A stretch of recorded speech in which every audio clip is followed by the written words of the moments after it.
Hey everybody, it's Chris and Desha. I'm Chris. And I'm Des. And today we're going to react to the Oscar nominations that came out this morning at 5:30. We did pretty good. We did pretty good, actually. We did. You know, I will think, Des will vouch for me. Before we did our nominations, I kind of want to shake things up. I want to be crazy a little bit. And so I think my actor ones, I was like, you went crazy. And I had to remember the Oscars. We were saying this, as much as they've changed, added people into their thing, they have stayed the same also. Yeah. They're a consistent group. And so no shaking things up. They'll shake things up in a bad way, I think. Yeah. But we'll talk about that. Yeah. So you do this one, Des. Okay, supporting actor. We were right for the most part. We got Brad Pitt for Once Upon a Time in Hollywood, Al Pacino for The Irishman, Joe Pesci for The Irishman, Tom Hanks for A Beautiful Day. Mm-hmm. Okay. And then it was not the guy from Parasite, but instead it's Anthony Hopkins from A Two Popes, which I loved A Two Popes. I thought it's one of my favorite movies of the year, so I'm glad they nominated it. I was a little surprised they liked it as much as they did, but good. I'm glad. I almost thought it might be a Best Picture when I started hearing The Two Popes. The Two Popes, like, oh, maybe they're gonna nominate it. It still has the Netflix scores or something. I don't know. This one. Supporting actress. We were the most wrong on. Oh, man. And it's also because we were right and the Oscars were wrong. But apparently. Laura Dern was nominated, of course. She's probably going to win, Laura. And she should win. For Marriage Story. For Marriage Story.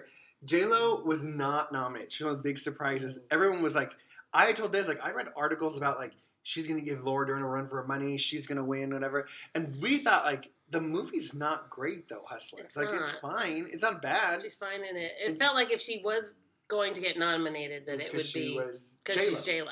And I like J-Lo. But instead they picked Kathy Bates from Richard Jewell, which is the better performance. It really is. I mean, they made the right choice, those Oscar voters. In that sense. We're going to get to the bad choices. And then Margot Robbie for Bombshell, she was fantastic. Amazing. She is so good. This is a good Margot Robbie year. Oh, man. Because she's in 2 of the Best Picture nominees. She's doing great. Yeah. And then Scarlett Johansson for Jojo Rabbit was right. We picked that. We got called that one. Scarlett got 2 nominations this year. Scarlett is on fire. She's not going to win either one probably, but it's okay. And then they picked Florence Pugh from Little Women. Now, look, I like Little Women, and I like Florence Pugh a lot. And part of it is it's been a good year for her. She did that Midsummer movie, and everyone loved her in it. Oh, and then she did. I did not. Somar, Midsummer, whatever. Yeah.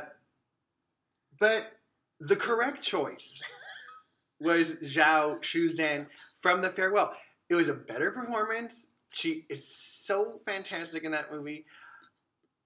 It was here's. Okay, I don't want to bring race into this all the time, but here's what I'm looking at. We picked a Hispanic woman and an Asian woman, and they picked all white women, which is the truth about it. This is how they vote, I guess. Yeah. And it's not because it's okay if you pick a bunch of white people if they get the best performance. But it's hard for me to understand that with Zhao versus Florence Pugh. Sorry, I'll get off my race thing. Oscars, take note, please. Yes. Okay. Best actor. Best actor. So we have Joaquin Phoenix for The Joker. We've got Adam Driver for Marriage Story. We've got Leo DiCaprio for Once Upon a Time in Hollywood. Thank you. And I was right on Antonio Banderas from Playing in Glory. And then we were both wrong about Taron Egerton. See that boost that he got from the Golden Globes? That was just a fluke. Well, it wasn't necessarily even a fluke. It's that. That's what they like. It was just the Oscars were too early this year. And so the Oscar voting ended the day after the Golden Globes came out. The winners came out. So usually there's a week and a half between the Golden Globe winners and people can still vote for another week and a half. They had to be done voting by that time. Oh, okay. So the Globes had very little reaction, which is part of why Awkwafina and Taron Egerton weren't. But Jonathan Pryce from A Two Popes got nominated, which we're very happy about that because, again, he's excellent. We like that movie.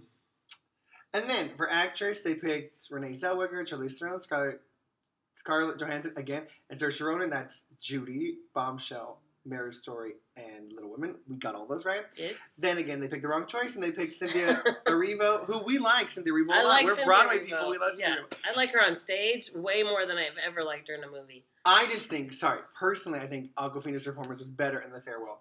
But Cynthia Erivo was good. She was good in Harriet. There wasn't anything bad about it, for sure. I would have picked Lupita Nyong'o. Lupita Nyong'o from Us over Awkwafina. I think I would have picked Lupita because that performance is so good, really so amazing. I love so Lupita that Nyong'o would have been my preference. Nyong'o. Yeah. And Cynthia got 2 Oscar nominations today too because she also wrote the song from Harriet as well too. So good for her. I don't think she's gonna win that either because probably she gotta beat Elton But John. I'm telling you right now, my favorite part of the Oscar thing is going to be her standing up there singing that song because that lady can sing with a capital S.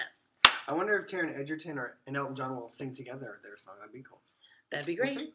We'll see. And then Best Director, we got it right. Marty, of course, for The Irishman. Quentin for Once Upon a Time. Bong, I forgot the G. Bong for Parasite. And Sam Mendes for 1917. Those were like, locked. We could have bet money on all Yeah, those. you could And bet. then we were like taking, maybe it would be Greta, or maybe it would be Taiki, or you never know. But they picked Todd Phillips' Joker because Joker got the most nominations, 11 Joker, today. really, they like that one. So they love Joker. Yeah. I need to watch Joker again. It's on Netflix now. Or Netflix. It is? It's not on Netflix. It's on iTunes now. Sorry. Oh.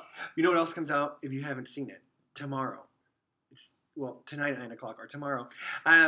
Is Parasite comes out on iTunes as well too. So if you haven't seen Parasite, now you don't even have to go anywhere.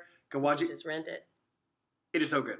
It really is. It really is so good. And Parasite was nominated for. They changed the name. It used to be called Foreign Language Film, and now it's called International Film. Ooh. And they even said that when they announced nominations, like our newly named changed International Film. Like, what they're saying is the farewell is in a foreign language also. Yeah. It's made in the United States by Americans. Oh, so it's not a foreign language. So they're like, film. it's not an international film. It's okay. Okay. That's I think they were fair. trying to show that. Yeah. And I get that too. Like, yeah. Okay, I get that. Okay. But they picked, Todd Phillips. Sorry. No, and they picked Todd Phillips from Joker. Okay, so then our best pictures. We're good. We got them all right, except for Ford versus Ferrari. We left that part off. But they are Once Upon a Time in Hollywood, The Irishman, Parasite, 1917, Marriage Story, Jojo Rabbit, Joker, Little Women, and also Ford versus Ferrari. So we were pretty good, actually. Yeah. I think Des got one more right because I went, my I got outrageous. You went crazy with Eddie. But everything else, and actually I think we pretty much agreed. Yeah. I will say, I think this is the first year that if you take a look over here at we've been keeping track. Let's move. We're moving here, people. Okay, here we go. This is our list of how we keep track of stuff, and this is like the movies we think, and the C or D next to them as if we've seen them. I'm C and she's D, obviously. Kristen does. And then director, actor, actress, like who's getting close to be nominated. And then we have National Board Review, New York Film Critics, AFI, and we keep track of who's getting momentum. What's getting most so look attention. at our top 1, 2, 3, 4, 5, 6, 7, 8, 9. We're all the 9 that were nominated. Yep. So that was actually our tracking system. Our tracking system kind of works. Yeah. Pretty good. So I think that was good. Because you can see which ones are really getting the attention. Yeah. Even though I will say Ford vs. Ferrari was getting kind of light towards the end. That's why we didn't put it on. Yeah, that's true. We only had 3, and we're like, oh, maybe that's not going to go. So the surprises, Des. What do you want to talk about? Oh, I want to talk about. Well, we already talked about J-Lo. That is a big surprise. That was a surprise because her buzz about Best Supporting Actress has been going and strong this whole time. I want to talk. Oh, okay. Scarlett Johansson getting nominated for 2 different categories. I think that's kind of significant. Yeah. There's only 8 other actors. I looked it up.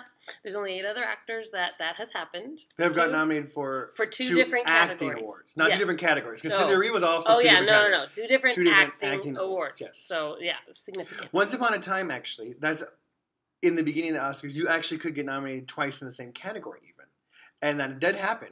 From different movies, you mean? Yeah, from different movies. Okay. So, like, it could have been, like, all 5 Meryl Streeps or something. Once Upon a Time. It could have been. But they changed, I think, like, in the 40s. And actually, what's really interesting is this, if you know this. Have you ever seen the movie Going My Way with Bing Crosby? If you haven't, you should watch it. Cause That's a great movie. And he won an Oscar for it. But the guy who plays the priest in that movie, what's his name? Oh, shoot. I can't remember now. Sorry. He got nominated for Best Actor for that movie. And Best Supporting Actor for that movie. For the same movie. Yes. That's kind of a fluke that has happened. That's crazy. So there's some quirky stuff. But at the beginning, you could get nominated for 2 movies. Like, best if you were the best. Like, Margot Robbie could have got 2 supporting actresses for Bombshell and for Once Upon a Time. Yeah. But you can't do that anymore. You only get 1 now. Per category. But now Scarlett's in 2 different categories for 2 different movies. Right. And then also big big buzz is that Frozen 2 didn't get nominated in the animated category. And I love Frozen 2. I really loved Frozen 2. I thought it was the best animated film this year, probably.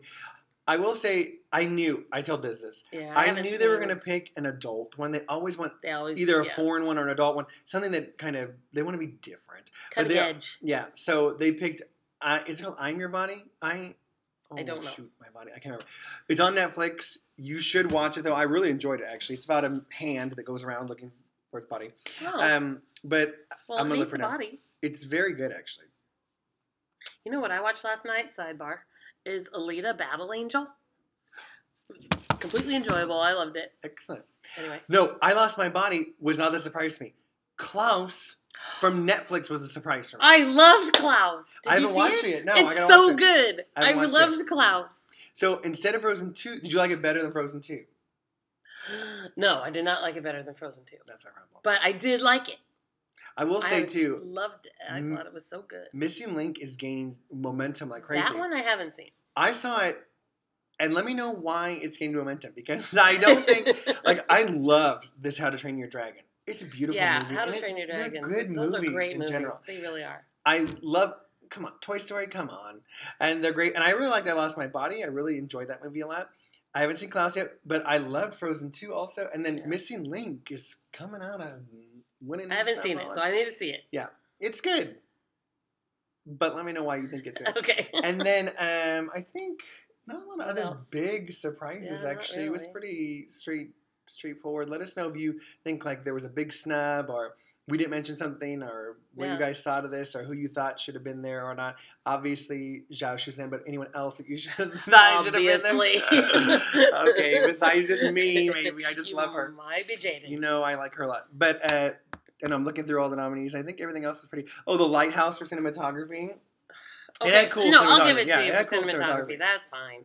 And you know what's interesting is that they didn't break out. They really just nominated the same group of movies all the time. I will say there was...